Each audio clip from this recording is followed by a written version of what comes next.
assalamu alaikum yeɓiyankoɓe Windere TV min calmini noon kala e kuuɓal min ñaagani moon Allah moƴƴere hande noon amin ɗo e radio télé fulɓe machallah amin gari addande professeur Ndiaye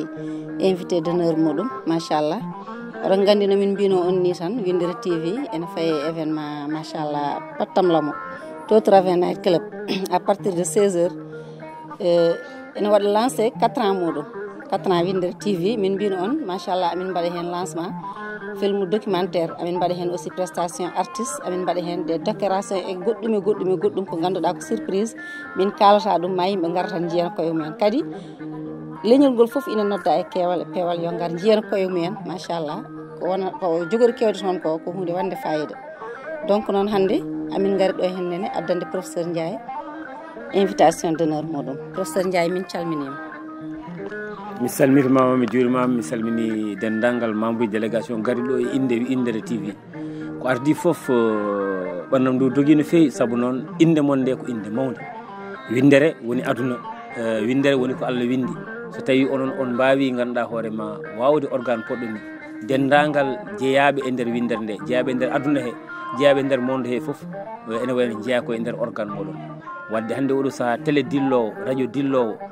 site dillowo foof ko onon hande mbampi ɗum way kono wiide onon hande kon taaridi ni so cuɓmama e nder Windere he Windere nde no wayi hewde ni yimɓe mbawi hewde ni no mbawimi famɗude tekke ni no mbawimi famɗude doole ni on mbikam on teddintaɓe ɗum ko gandanma ko yettere Allah tigui rigui kala invitation mo joguinomi walla kala teddugal ngal tottunomi ngallu teddugal ɓurnimi saabu noon ko Kurejam fulɓe ko Kurejam dilloɓe kadi e presse hono komin dindata ko ɗum ɗo kadi wonko holliri tigui rigui holliri ko presse o wayi kono gandatma peɗeli juuɗe ni kañum fof ko junggo woto tan kala hen feɗende iwde gandatma hay sone ñaame ma won ko heddi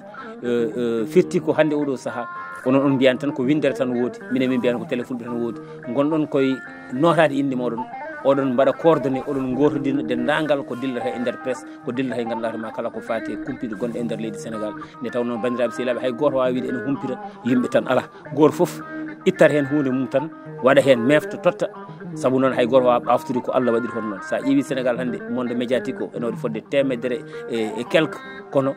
goto foof en jogui public muɗum te hunde nde kadi ko arsugo way kono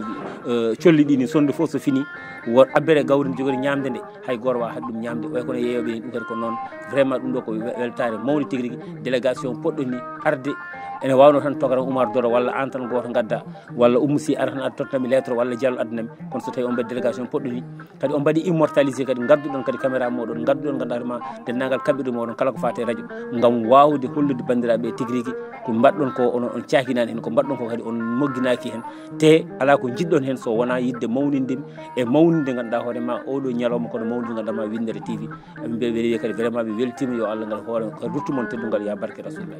donc kono min mbino on ni tan min payi koye événement lancement 4 ans Windere to Travers Night Club à partir de 16h le 15 février inchallah rabbi 2025 donc bandiraɓe onon fof ɗon nodda hen keewal e peewal nde garoton notade kadi e garoton kadi tawtorede oɗo kikiɗe pattamlamo machallah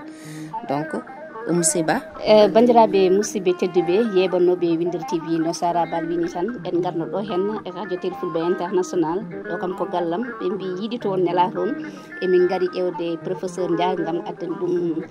lettre muɗum invité d'honneur ɗum noon eɗen gandi Windere TV waɗi golle paajuɗi ndi tugui tan